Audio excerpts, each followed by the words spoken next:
Hello. What I'm about to tell you, you won't find in any books or a blog. I will share with you real obstacles you will run into when trying to build large-scale data lake. I will briefly talk about Asurion, how do we get here, how to run scalable and cost-effective Lakehouse, and most importantly, lessons we have learned along the way. We are a large insurance and support company. Every day, over 10,000 of our experts engage in support sessions to help over 300 million people around the world. And our services span from technical support to same-day device repair and replacement. And just to give you an idea about the size of this project, our Lakehouse ingests over 4,000 tables from 100 plus databases. We create 7,500 tables inside of Data Lake, between L1 and L2 tables that I will talk about later. We ingest streaming data from Kafka, Kinesis, SNS, and SQS, as well as files, flat files, and data from APIs. We even pull data from other cloud providers. Our database sources range from SQL Server, Oracle, Postgres, MySQL, to DynamoDB and Redshift. In our data warehouse, we combine thousands of those tables to produce over 300 data models and 600 data marts. And then finally, in our consumption layer, we have over 10,000 data views and over 2,000 reports. Now, our previous architecture was based on the Lambda architecture. As you may know, Lambda architecture contains a speed layer and the batch layer. And there are several issues with that. So first of all, you have to process everything twice. You also have to validate data twice. And often you have to use different technologies to do so. Or you have to deal with late data in two different ways. And you have to worry about reprocessing data in mostly immutable space. You have to worry about scheduling, about rewrites and the queries. Data updates are also really difficult, which makes the data compliance more difficult. We also we didn't really have the compute and storage separation that made the scalability hard and expensive.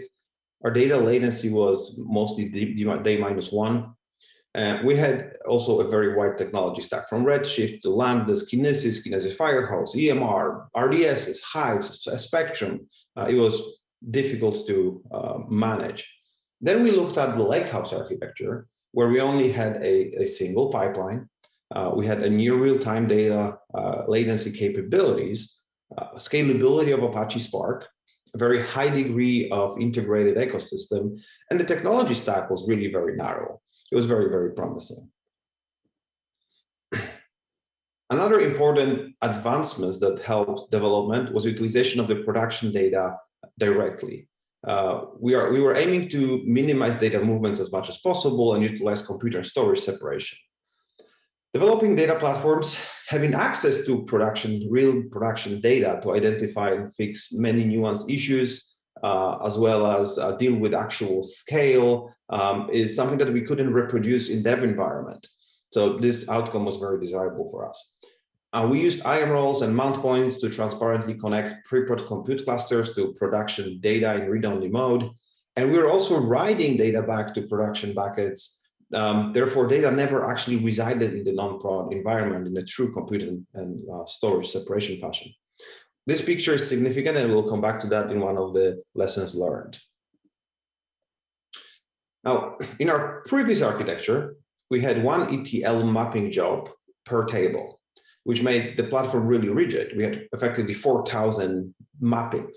And if you needed to make a change across many mappings, and there was a lot of work, and the platform was kind of resisting the change because of the complexities of things that had to change. Now, in the Lakehouse, we wanted to create a single Spark ingestion job that was capable of streaming and batching and reading from all the sources and being fully configurable. And we've written this job in Scala using design patterns and a lot of dependency injections, allowing for very rich configurability. We picked structured streaming to take advantage of checkpoints, exact or at least one semantics. And we have unified our interfaces, our landing zone, to S3 and Kafka. So databases, the database CDC pipelines, APIs, flat files were all offloaded to S3, and SNS and SQS and Kinesis was all offloaded to Kafka. Then we scheduled our ingestion jobs using Databricks ephemeral jobs and ephemeral clusters. So this altogether allowed for highly testable, easy to maintain, and very flexible code. Now, all the tables in our data lake are delta tables. As part of data lake, we need to keep a slowly changing dimension to type append-only tables to track changes to all rows and all columns at the source, and we call this L1 tables.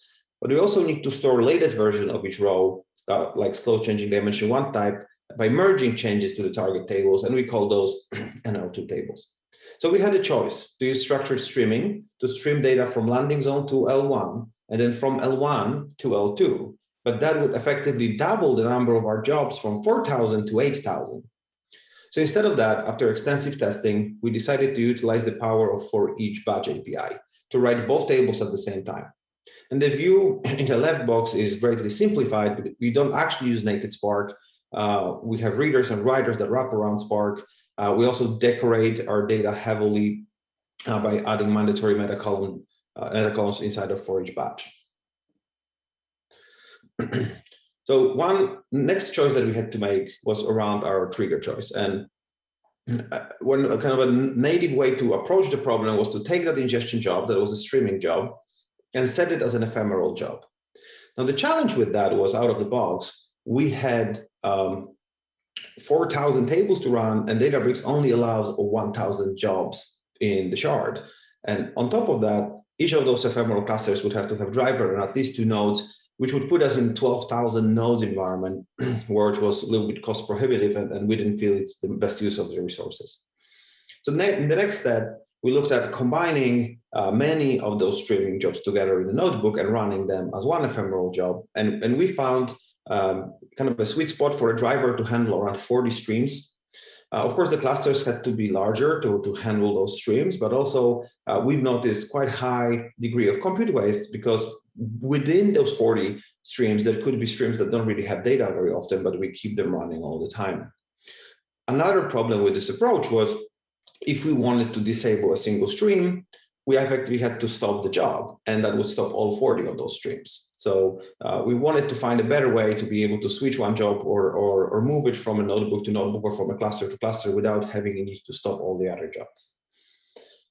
So finally settled on a Trieger once. And for those of you who might not know, the Trieger 1 options in structured streaming will collect all the data up to your max trigger number of files or bytes, process that data, and then checkpoint the progress, and then terminate the job. So you're really responsible for scheduling the micro batches when you want them to run.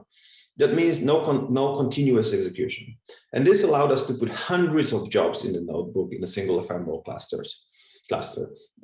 Now, because those jobs were running on schedule, we could actually migrate them between the notebooks in between runs.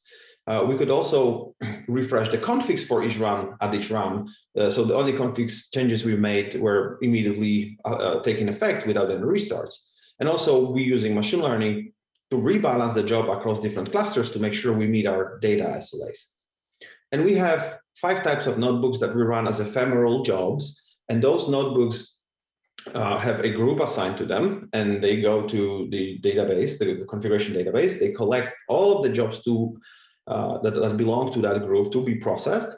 And then they run those jobs either in a series or by using parallel collections. We can parallelize the job execution all the way to the number of cores on the driver, which typically is between 16 or 32 jobs running at the same time. And we have 5 flavors of those notebooks. We have one for tables that are updated very frequently, where we could actually put around 60 tables per one notebook. Our goal is to finish all of the updates and merges within 60 minutes. We have less frequently updated tables where we can put 300 to 500 of them, and then infrequently updated tables where we can put up to 1,000. The benefit of that approach is that we can take a table that's growing in frequency and move it between those groups seamlessly and rebalance those jobs seamlessly without the restarts or impact to any other job that's running within that group. We can also achieve what we call the pseudo streaming by having a notebook that runs the job in a while loop. And that we've tested that, and the performance very close to just running a processing trigger and letting Spark handle the execution of micro batches. with the exception that we can actually check config at the top of each while loop, which means that if we have 5 jobs running and we want to disable one of them, we just disable one of them, and next iteration is just not going to be run with no restarts to the other 4. Okay, so let's move ahead to the lessons that we've learned while building such a large-scale lake environment. Well, first of all, let's talk about the cloud files. For those of you who don't know, Cloud Files is a part of AutoLoader offered by Databricks. And when you use it with AWS and try to read from a folder, Databricks will automatically create an S3 notification for the folder that will make it into an SNS. And then we would have an SNS that subscribes to that SQS that subscribes to an SNS. Now, first of all, AWS only allows 100 notifications per bucket. So you're going to have to write some sort of automation to know that you already have saturated notifications in the bucket, and you might need to deploy a new type of a job in the next bucket. Next, the SQS and SNS are not tagged by default, at least today. So if you, like us, require all of your resources to be tagged, you're going to have to write some sort of Lambda or some sort of functions that notices and detects that the Databricks created resources on your account and go and tag them appropriately. And then finally, AWS SNS has hard limits on APIs, like list subscription and list subscription by topic. And Databricks uses these APIs to check if there is already, SNS already has an SPS subscription. If you run enough jobs, like we run thousands and thousands of jobs at the same time, we have seen times where we hit those limits and our jobs fail. So the only options today to deal with this is just to see if there are any very slow tables that don't change a lot, where we could either disable notifications or just spread them out more in time to try to avoid that. But at some point, we will hit the scale where we're just going to be running into these issues. Okay, another lessons that we learned about the cloud files. I'm going back to that data compute segregation slide that I talked about earlier. So when you pre-prod compute from another account makes a request for data from production account, Databricks will set up a notification, and it will set up an SNS, and then it will set up an SQS. But if you notice, the SNS and SQS are in the account of the compute, not in the account of the storage. So this works, and your testing works, and great, you're ready to deploy to production. You deploy your job to production environment. You make the same request for data, and this time, Databricks creates an SQS queue only because an SNS already exists, right? So now, yes, your production data works too, but the notifications and the whole cloud files runs through a pre-prod environment. And that's, of course, problematic. So what we have to do during our deployment is to clean the notifications, run the production job first, let the production job set up SNS and SQS, and then start the pre-production job to subscribe to that SNS topic. And that is the final step, but that's an extra step we have to do and automate during our deployment process. Okay, next, we bring data from thousands of database tables through AWS DMS, and we're using the CDC change data capture flow. So when you first go and try to enable CDC on the table, you have to do two things. You have to enable a load and CDC. And what load means is a snapshot of the table at the given time. And then CDC is the process that goes and tails a bin log of the database to keep following the changes to each row. Now, the challenge we found with this setup is load files can take hours, and CDC files are starting being tracked as soon as you start your job. So there is a chance that there's an update to the road in the CDC portion of the pipeline that will have a timestamp that's before the load file completed, and the load file assigned the timestamp of now. So you have a load file version of the row that has a timestamp that's ahead of a CDC updated version of the row. So we reset our DMS timestamps to 0 for the load files to avoid this kind of race condition. Another lesson we've learned with the DMS and CDC is the data type conversion. And because DMS can connect to almost any database, we found sometimes it doesn't converge the data types correctly. So for example, for a SQL server, a tiny ints are converted to uints, and we've seen some overflow on that, and we had to apply the rule that you see on the bottom of the slide to actually force it back to an integer. And for example, in Oracle, numeric is converted to decimal 3810, and you have an option to set it all the way to 3848. But for example, in our Oracle databases, our numeric column was of a precision of 50. So there was no way for us to bring that data. We had to set the setting called number data type scale to -2, which effectively converted this into a string. Another lesson learned, well, load files can be large and they can skew your data when you read. So you might need to do salting of some sort. DMS files are not partitioned. So either think about compaction or just be aware that there is going to be a long time consumed by Spark to read your DMS buckets. If you're restarting after the few months, there's going to be thousands of small files. We set DMS to remove all the files when we restart tasks, just to have a clean slate, just to try to ease this problem and minimize the data duplication. Some sources on the database source could have large transactions. So let me take you back a second. When we have multiple updates to a single row within one microbatch, we have to determine which one is the latest one that we want to merge into the target table. And initially we thought we can use timestamps because typically they go to milliseconds or microseconds. But what we found is that if you manually open a large transaction in the database and you put a lot of updates to the same row into that transaction and you close that transaction, all of those updates come with exactly the same timestamp. So it's impossible for you to determine which is the latest. So we had to bring an LSN for all the databases through DMS to make sure we have some sort of deterministic way to merge and get to the latest row. Now, another lesson that we have learned is if database has no primary keys, but there is a unique constraint that you can use to merge, and that constraint contains null values. The null values are allowed at the source. Databricks merge delta will not recognize the null, and it will, when it's matching, and it will insert new row each time. So what we had to do is replace all the nulls with string nulls or empty strings for more deterministic merging. Lesson learned about Kafka. So if you're using Kafka for some sort of CDC pipeline pattern, which is also possible, you might have tables that don't really have a lot of traffic. And you don't want to configure high number of partitions and waste high number of resources on Kafka for this small table. But initial load of data might actually bring millions of rows into that topic. So now you have a topic that doesn't have a large number of partitions, but it has a lot of data. And you don't necessarily want to repartition that topic just for one read. So we recommend to set the minimum partition and max offset per trigger to high numbers. In our case, I think we use partition 4,000 and offset 10,000 to force Spark to parallelize read of this topic to speed it up without needing to repartition. We also use our first L1 table that we write. We optimize that table inside of for each batch, and then we use it as a source for our L2 merge. And that is to avoid an action, the second action to go back to the source, because source could be slow. Either DMS could be slow because of the number of files, or the Kafka in this particular case could be slow too.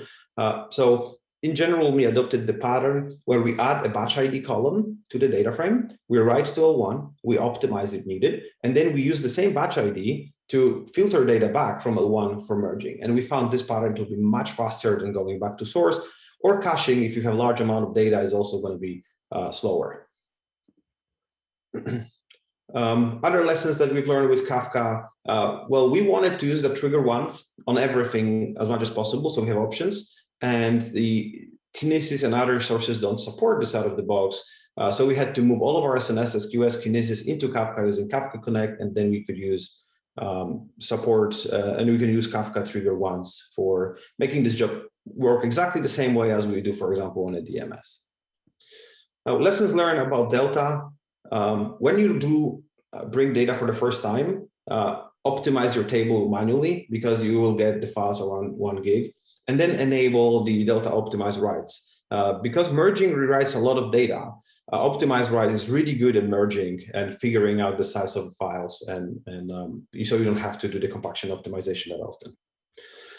Move your batch ID and merge columns to the front of your data frame. So Databricks collects statistics on the first rows of your data frame. If you have a very wide data frame, you're not going to get statistics on maybe columns towards the end, especially if you just added the batch ID, that would be the last column. You need that batch ID for filtering, for example. So move everything that you're going to merge on and search for towards the front of the data frame. If you use a merge columns that are incremental, like auto-updating numbers, for example, etc., you can also use the ordering to collocate data together and further reduce the number of files that need to be read and enhance the data skipping. We also always recommend to use partitions and use the i3 instance types with IO caching for Delta. Some other lessons learned, if you have any other tool that needs to read Delta, like for example, we use Presto, you have to write S3 paths when you register your Delta tables in Hive, because Presto is not going to understand DBFS, it's not going to understand mount points. So we have to manually create table definitions and put S3 paths into them. If you want your Delta files to be read and read by things like Athena or just Hive in general, or maybe Spectrum, you need to generate the manifest files and enable auto updates to those manifest files. And this way, the non-Delta aware, non-Delta transactional local aware technologies can still use manifest files to read Parquet files. The Presto and Spark views are not compatible at this time, just something to be aware of, because if you create a view in Spark, Presto is not going to be able to utilize it, another way around. We also found that extracting Delta statistics like row count or last modified into hot cache is actually very desirable, because we have workloads that require many previous tables to be updated, many dependent tables to be updated first. So let's say you have an ETL that requires 30, 40 tables to be updated first. Having a running cluster and issuing 40 describe commands is slow just to determine if you can run your job. So when by submitting those statistics at the end of each run to hot cache, the next job just hits the cache and determines all my tables are updated, I'm good to go, I can go and schedule the job now. Okay, and finally, Delta and Spark work together to stream Delta out of the Delta table. But currently, as of today, it only works for append, and it makes sense because when you append something to a Delta table, you insert new files into the table and into the transactional log. And anyone who listens to that table knows that there are new files, and those new files are read. So it makes perfect sense. Now with merging, this is a little bit more complex because merging rewrites a lot of data. So yes, there is a new file created, and that file might have 1 million rows, but you only updated 1,000 rows in that file. So if you emit that file out down the pipeline, you have to filter down the 1 million rows to the 1,000 rows that actually changed. And how we're doing this, we're utilizing the batch ID that we added earlier on to know that the new batch is wherever 27. I have to only pick up the data for 27, and therefore filter down this massive file to a small file. It's not the most efficient, but it is working pretty well. And finally, SQL Analytics. Just a word about how we're using SQL Analytics. So our data marts are built from the collection of over 1,000 SQL queries and statements. We needed a way for the data marts to be lifted and shifted from the previous platform to this platform. And so we needed good scalable SQL execution engine. And of course, Spark is that. And we wanted to utilize an existing framework we have in place and submit the SQL statements through JDBC connector to the Spark cluster. First option was to use interactive clusters, but they are fairly expensive. So we were looking more towards maybe EMR with open source Spark and open source Delta. When SQL Analytics products came into our scope, and it still supports JDBC connection. So it was a perfect fit for us to be able to send those SQL queries and create those data marts. Some lessons learned so far, because it's a early product, is we have to collect all the metrics from APIs ourselves and put them in Delta table for some monitoring and performance. You're only allowed to use one metastore per your SQL workspace, which means if you have multiple different SQL endpoints, they all going to share a metastore, which is different than clusters where you can configure different metastores in each cluster. So we're a little bit constrained in terms of separating compute and storage and cross-account and using metastore to really tie it up together. It also doesn't support UDFs. So if you need a Scala UDF written, you're still going to have to fall back on interactive Spark SQL cluster where you can attach jars, and this time you can attach jars to SQL Analytics. And finally, you will still have to learn to troubleshoot Spark. So you're still going to have to learn to understand DAGs and Spark jobs and SQL views on Spark UI, because this is still just a Spark job underneath. So to be effective in finding bottlenecks in your queries, you're still going to have to do that. All right, thank you very much. It's time for Q&A. Thank you. Please provide your feedback. We want to hear back. We want to improve on the quality of the content we're sharing with you. And if you have any questions, if you want to contact me offline, please feel free to reach out to me on LinkedIn. Thank you.